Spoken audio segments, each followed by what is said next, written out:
In this section of the course, we're going to talk about some of the options for places to live within Portugal. Now, of course, the list of places that we're going to cover in this section is not exhaustive. Portugal, even though it's a small country, offers a lot, and it offers a lot of variety in terms of places that you can choose to live. So I'm going to begin by talking about some of the places that are a bit more popular and a bit more expensive. And I'm going to move to some places that are a little bit off the radar. And I'm going to tell you a bit about where I chose to live and why I chose to live there. So let's get started. I'm going to begin by talking about the Portuguese capital, Lisbon. A lot of people, when they first arrive in Portugal, choose to spend some time in Lisbon before they buy. I think that's a great idea because Lisbon's a very busy city. It's an international city, so you'll have the opportunity to meet people from all over the world. So it's a great jumping off point when you first get to Portugal. Now, if you're looking to live there, it is a bit more expensive than other places in Portugal. It's actually the most expensive place in Portugal. I love Lisbon. It's not only one of my favorite cities in Portugal, it's one of my favorite cities in Europe. It's also an incredibly safe place to live. There really aren't any major threats in terms of violent crime or robbery. I think the biggest thing that you'll notice when you're in Lisbon is there are pickpockets, there are people who are trying to sell you drugs, but these people are more of an annoyance than they are a danger. If you just ignore them, they go away. However, Lisbon has seen tremendous growth over the last couple of years. If you go into the center of Lisbon, neighborhoods near Rocio Square like Baixa have become incredibly expensive. And the gentrification of other neighborhoods in Lisbon like Alfama has left relatively few affordable housing options. Of course, Airbnb has not helped the situation. It's made Portugal a relatively unaffordable city for local Portuguese people. When I talk to a lot of my Portuguese friends, they say Lisbon isn't even a Portuguese city anymore because many local people can't afford to live there. So if money is no object for you and you're looking for a great place to live with lots of options, definitely consider Lisbon. But we're going to talk about some other places outside of Lisbon. As you move outside of Lisbon and you go down to the coast, to the beaches near Lisbon, like Cascais, Carcavelos, Estoril, Paride, these are beautiful. However, they're also still very, very expensive. These beaches are some of my favorite beaches in all of Portugal. And Cascais is very much an international destination. It's also a destination that's incredibly popular with foreign retirees. Having said that, Cascais is very expensive. I recently spent a week in the southern beaches. I was staying in Carcavelos and I visited Cascais.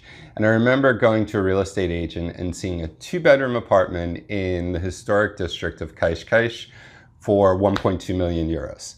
So it's incredibly expensive.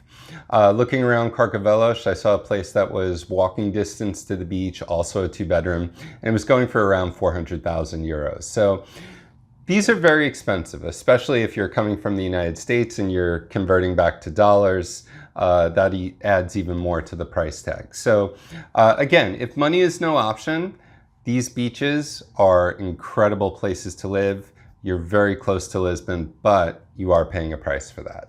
If you want to live somewhat close to Lisbon, but you're looking to save money, you can go south of the river to Costa de Caparica or to Setúbal. Now, these places aren't exactly cheap, but they're cheap relative to Lisbon. And they are getting pricier as people move out from Lisbon and look for places that are relatively more affordable. They are going to places like Setúbal where the price of housing is not as expensive as it is in the center, but it's still pricey. So now that we've talked about Lisbon, let's get ready to talk about Portugal's second city, Porto. Porto is incredibly beautiful, and it used to be a real bargain when compared to Lisbon. However, not so anymore. Porto's become very, very expensive. I definitely suggest visiting there. I spent a considerable amount of time there this past summer. The restaurants, the cafes, the outdoor beer gardens, they're just amazing. So even if you choose not to live in Porto, I definitely suggest going there to visit.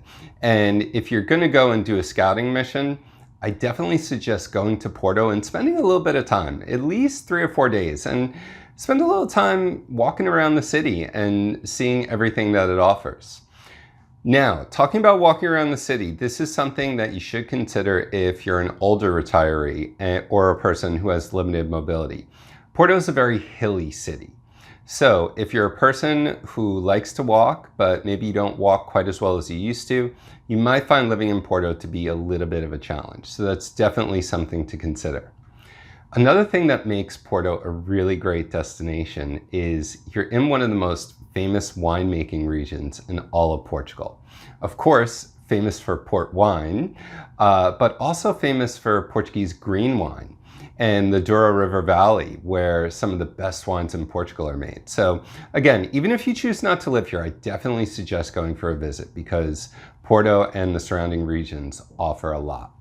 If you do visit Porto and you fall in love with the region, but you haven't exactly fallen in love with the price tag, don't worry, there are some relatively affordable options that are still close to Porto. On the other side of the river is Vila Nova de Gaia, and Vila Nova de Gaia is a really cool little city, and it offers amazing views of Porto if you look across the river. And also as you go further south, the beaches along the coast going south from Porto, towns like Espinho, that's a very popular vacation destination for Portuguese people who live in Porto. It's a beautiful little town, and there are tons of little beach towns as you go south from Porto and south from Espinho, all the way down to Aveiro. There are beautiful towns.